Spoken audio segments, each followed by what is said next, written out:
Nagising si Joy sa sobrang sama ng kanyang pakiramdam. Mabilis siyang tumakbo sa banyo upang magsuka. Masakit ang kanyang ulo, pati na rin ang makalamnan nito. Hindi naman ako uminom ng marami. Nakadalawang baso lang naman ako. Bulong niya sa sarili. Muli siyang bumalik sa kama at akmang hihiga na. Ngunit nanlaki ang mga mata niya nang makitang may dugo ang kama nito. Napahawak siya sa kanyang pang-upo at nang makita ang dugo sa kanyang kamay, ay nawalan siya ng malay. Sa loob naman ng kusina ay naghugas ng kamay si Liam matapos mag-almusal. Hindi pa rin ba gumigising si Joy? Late na siya sa trabaho. It's already 8 a.m. Sabi ni Liam kay Martha. Titignan ko po sa kwarto niya, sir. At mabilis na tumakbo si Martha patungo sa silid ni Joy. Kinuha ni Liam ang kanyang bag na nasa living room. Handa na sana siyang umalis. Ngunit narinig niya ang malakas na sigaw ni Martha mula sa silid ni Joy. Agad na nakaramdam ng takot si Liam. Sir Liam! Tulong! Sigaw ni Martha. Kumaripas ng takbo si Liam patungo sa silid ng asawa. Nakita niya si Joy na nakahandusay sa gilid ng kama nito at ang bedsheet niya ay puno ng dugo. Joy! Sigaw ni Liam at mabilis na binuhat ang asawa. Nawala ang galit sa puso ni Liam at napuno ng pag-aalala. Namumutlang mukha ni Joy habang si Liam naman ay inilalapit ang mukha nito sa ilong ng asawa upang masigurado na humihinga pa ito. Open the gate! Dalhin natin siya sa ospital. Martha, sumama ka sa akin. Sigaw ni Liam.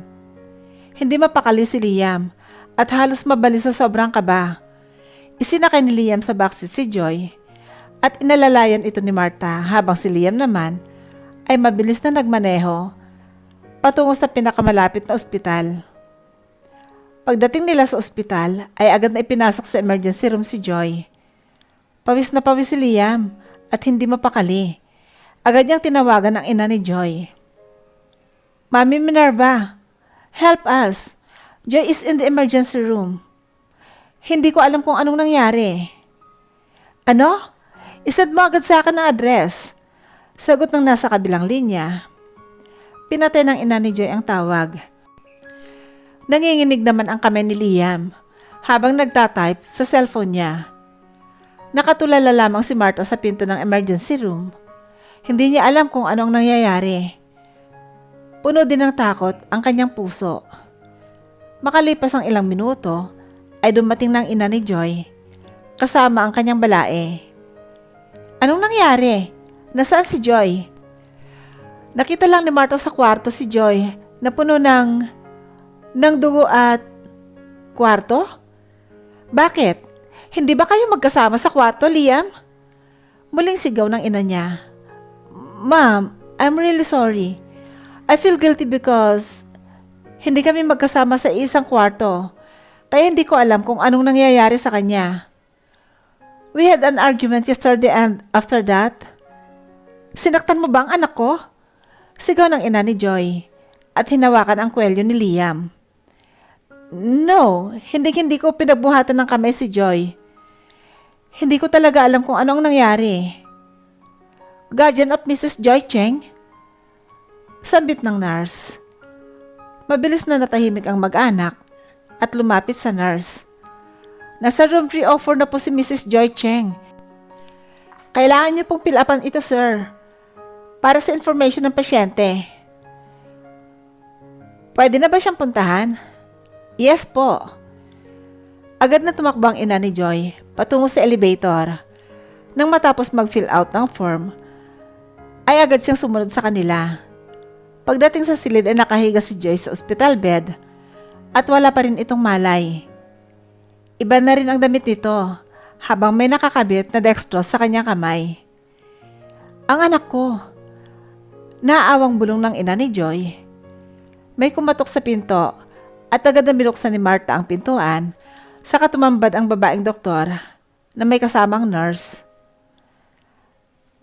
Can I talk to the husband? This is a private matter, sabi ng doktor. Agad na tumango ang kanilang mga magulang at lumabas na kasama si Martha. Nakaramdam ng kaba si Liam sa pag-aakalang may malubhang sakit si Joy. Itatanong ko lang, Mister, alam po ba ninyong nagdadalang tao si Mrs.? Nanlaki ang mga mata ni Liam sa kanyang narinig. Hindi niya alam na buntis si Joy. Hindi niya inaakala na may bunga ang nangyari sa kanila sa Hawaii. Hindi po. Nag-aalala lang sagot nito.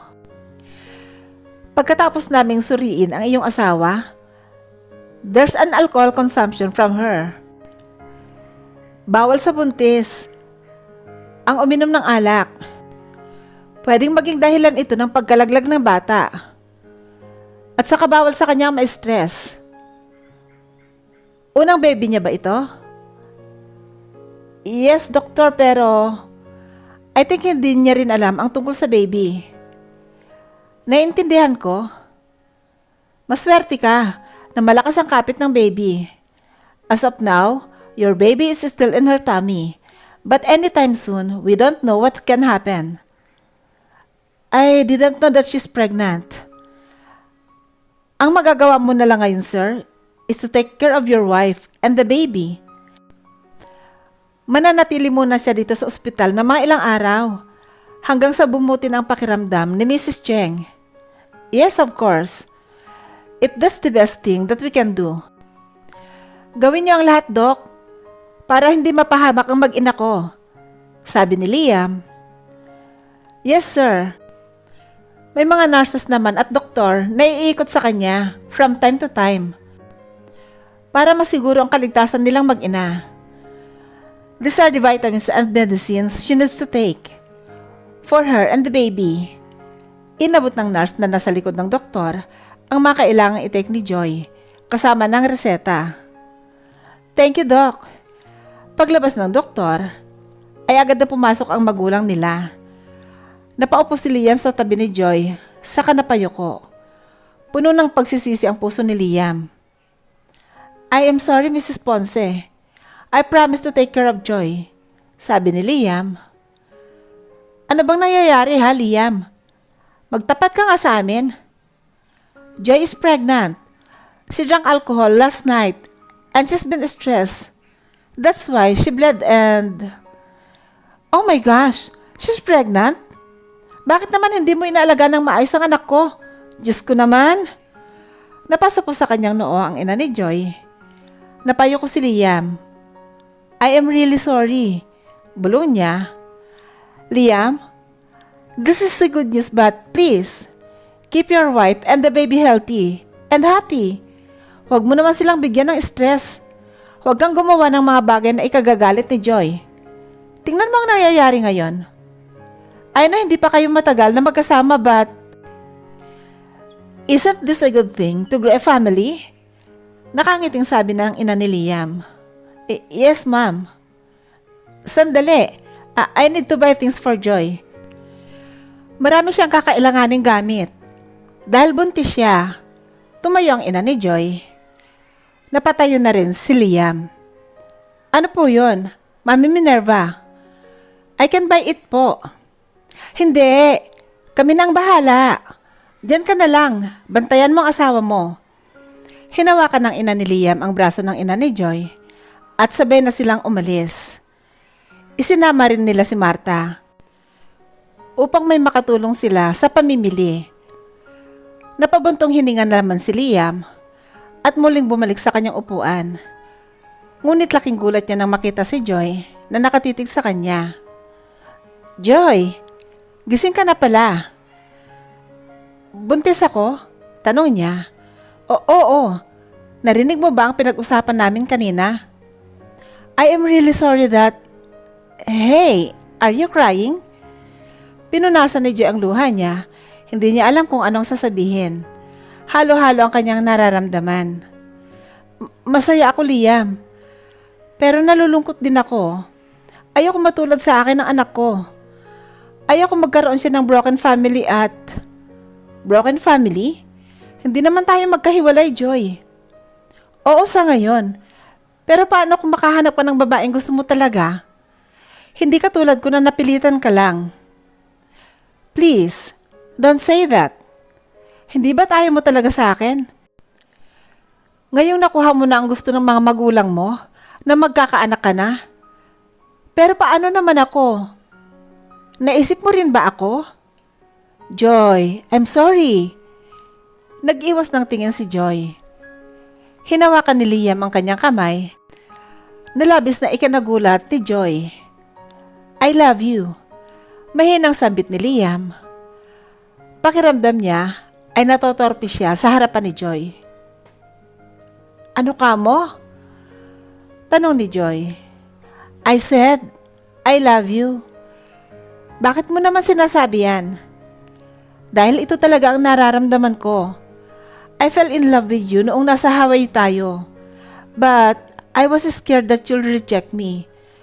Lalo na't narinig ko mula sa bibig mo na balak mo akong i-divorce when things won't work out. What? Bakit hindi mo sinabi kaagad?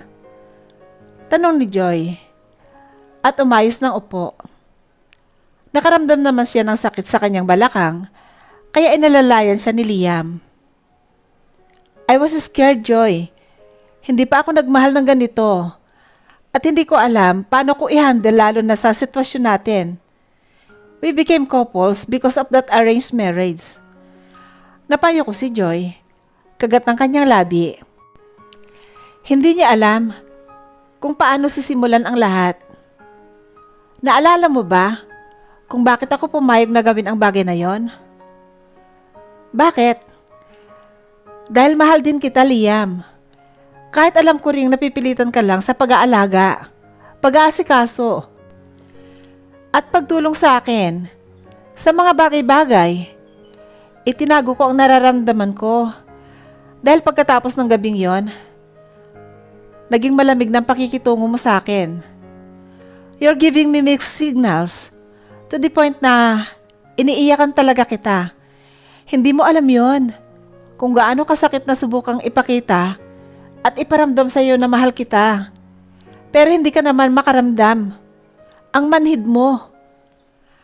Pareho silang nagulat sa mga sinabi ng isa't isa. Sising-sisi si Liam sa pagpapakatangan nito. Ngunit sobrang saya ng kanyang puso nang malamang mahal din siya ni Joy. Joy, I will do everything to make things right. Please, give me another chance. Hinawakan ni Liam ang pisngi ni Joy at hinalikan ng asawa. Hindi naman pumalag ang babae. Liam, I never cheated on you. About naman kay Paulo, coincidence lang na nagkakasama kami and I believe in you. I know na hindi ka naman basta-basta magkakagusto doon eh. But please, layuan mo na siya. I love you so much. Stay with me, sabi ni Liam habang titig na titig sa asawa. Tumango naman si Joy at niyakap ang kanyang asawa. Lumipas ang ilang araw, nakalabas na ng ospital si Joy. Umuwi na sila sa bahay at muling nanumbalik ang Liam na kanyang nagustuhan. Here's your milk, sabi ni Liam at inilagay sa side table ang gatas ni Joy para sa pagbubuntis nito. Salamat, Liam. Namimiss ko na ang tawagin mo akong love. Hindi ba? Love na ang tawag mo sa akin noong nasa yacht tayo, sabi ni Liam at tinabihan ang nakahiga niyang asawa. Sus, so inaamin mong nagugustuhan mo rin pala ang pagtawag ko sa'yo ng love noon? Pangaasar ni Joy. Oo naman, kinikilig nga ako eh. Ikaw talaga, pakipot ka pa kasi. Ang arte mo kaya noon, sabi ni Joy sabay irap. Ininom niya ang gatas niya at inilabas naman ni Liam ang mga vitamins na kailangan niyang i-take. Nanguha ang mami mo ng malunggay leaves. Iyon daw ang isasama sa lulutuin ni Manang Betty. Naku naman, magsisimula na naman ang buhay kong puro gulay ang kakainin. Dapat lang, para healthy si baby. Napangiti si Joy. By the way, hindi ka ba papasok sa work? Almost 8 a.m. na. Hindi ka pa rin gumagayak. Parang ayaw kitang iwanan eh. Dito na lang muna kaya ako. Pumasok ka, nandito naman si Manang Betty at Martha. Siguradong hindi nila ako pababayaan. Alam ko ring busy ka sa work mo eh, lalo na't may bago kang investors. Hindi ba? Okay, tama ka naman doon. Maliligo lang ako. Hinayaan ni Joy si Liam na maligo. Habang nasa banyo naman si Liam, ay tumunog ang cellphone ni Liam. Agad na chinek yun ni Joy at dahil baka importante ito. Napakunot ang noo ni Joy nang makita ang pangalan ng sekretary ni Liam. Binuksan niya ang kanilang conversation. Kunin mo na ang mga gamit mo at umalis ka na sa kumpanya ko. Ihahabla kita dahil sa pambablackmail mo sa akin. Nanlaki ang mga mata ni Joy sa sinabi ni Liam sa kanyang sekretary. Subukan mo, isesend ko ang picture na to sa asawa mo. Ramdam ni Joy ang pagtulo ng kanyang luha nang makita ang litrato ni Liam na nakahiga sa kama habang si Rhea naman ay walang saplot. Nandito ako sa office mo. Nasaan ka? Subukan mo lang at isesend ko talaga ito sa asawa mo. Tingnan ko lang kung hindi pa kayo maghiwalay. Biglang bumukas ang pinto ng banyo at inuluwa noon si Liam. Hindi alam ni Joy kung paano siya magre-react. Liam? Niloloko mo ba ako? Tanong ni Joy. Napamura si Liam dahil alam niyang nabasa na ni Joy ang pag-uusap nila ni Rhea. Ano ba? Sagutin mo ako. Sigaw ni Joy. No, kaya kong patunayan sa'yo yan. My attorney showed me the CCTV footage sa bar noong naglasing ako. Kitang-kita sa video na mag-isa lang ako pero dumating siyang bigla. Siyang nagdala sa akin, papuntang VIP. Dahil lasing na ako, kaya sigurado akong walang nangyari. Binablockmail niya ako. Tingnan mo, yung picture namin, may damit ako. Siya lang ang wala. Napayo ko si Joy. Hindi niya alam kung maniniwala ba siya kay Liam. Umalis ka na. I promise Joy, gagawin ko ang lahat para maipakulong ang Rhea na yon. Liam, hindi ko alam kung ano ang nangyayari sa inyo tuwing magkasama kayong dalawa. Mas close pa nga kayo eh. Kumakain kayo ng sabay. Tayong dalawa ba? Malungkot na sabi ni Joy. Kahit nakatapos lamang si Liam at basa pa ang katawan, ay mabilis itong sumampa sa kama upang yakapin ang asawa. Shh, I'm sorry. Naglasing ako dahil nagsiselos ako sa inyo ni Paulo. Hindi ko akalain na susundan niya ako. I am really sorry. Napakunot ang noo ni Joy. Matagal na pala siyang nagsiselos kay Paulo. Pero hindi man lang niya yun nararamdaman. Please, bigyan mo ako ng chance na mapatunayan sa iyo, Joy. Liam, humiwalay si Joy sa yakap kay Liam at saka pinunasan ang kanyang mga luha. Gusto kong maniwala sa iyo, pero nahihirapan ako. Alam mo naman na hindi maging madali ang relasyon nating dalawa. Naiintindihan ko, love. Joy, please, bigyan mo ako ng pagkakataon. Mabigat man sa kalooban ni Joy, ay dahan-dahan siyang tumango. Handa siyang tiisin ang lahat para lang mabigyan ng buong pamilya ang kanyang anak. Umalis si Liam at pumunta sa opisina niya. Kasama nito ang hired niyang attorney at ang ilang otoridad. Mag-isang pumasok si Liam sa silid nang hindi sinasarado ang pinto. Rhea! Nadatnan niyang nakaupo sa couch si Rhea habang hawak ang cellphone nito. Liam, I can't contact you for days. Hindi ka man lang pumasok sa office at wala kang pasabi kung ano na ang nangyayari sa'yo. Sigaw ni Rhea. Bakit ba kung umasta ka ay parang ikaw ang asawa ko? Inis na sabi ni Liam. Because I will be your wife. Magkakaanak na tayo. Naalala ko na ang lahat nung gabing yon. Walang nangyari sa atin. Sigaw ni Liam. What? How did you... So it's true. Nagawa-gawa mo lang ang lahat. Natatawang tanong ni Liam. Gagawin ko ang lahat. Para pa sa akin ka, Liam. Sigaw ni Rhea. Stop it, Rhea. Umalis ka na. I'm now happy with my marriage. No, you're not. Ipapakita ko kay Joy ang picture natin. Magdi-divorce kayong dalawa. Akong pakakasalan mo. Itinulak ni Rhea si Liam at napasandal ito sa kanyang desk. Nagulat siya nang bigla na lamang lumapit si Rhea upang halikan siya. Naitulak niya si Rhea kasabay noon ang pagpasok ng kanyang attorney at ng ilang pulis para hulihin si Rhea. Napamura si Liam sabay punas ng kanyang labi. Sinamaan niya ng tingin si Rhea. You can't do this to me, Liam. Sir, okay lang po ba kayo? Tanong ng attorney ni Liam. Yes, dapat makulong ang babaeng yan. As soon as possible, please, attorney. Ayoko masira ang pagsasama naming mag-asawa. Tumango ang abogado ni Liam at sumama na sa mga pulis. Habang si Liam naman ay nagbigay ng mensahe kay Joy na nasa bahay lamang. Ibinalita niya na tuluyan ng nakuha ng mga pulis si Rhea. Samantala, naging balibalita sa social media ang pagkaladkad kay Rhea mula sa building ni Liam. Napuno ng iba't ibang komento ang kanilang social media. Maraming netizens ang natuwa dahil hindi daw pinili ni Liam ang lokohin ang kanyang asawa. Lumipas ang ilang buwan, nagkapatawaran sina Joy at Liam. Muling bumalik ang saya ng kanilang relasyon at sa pagkakataong ito, ay wala nang pagpapanggap sa kanila.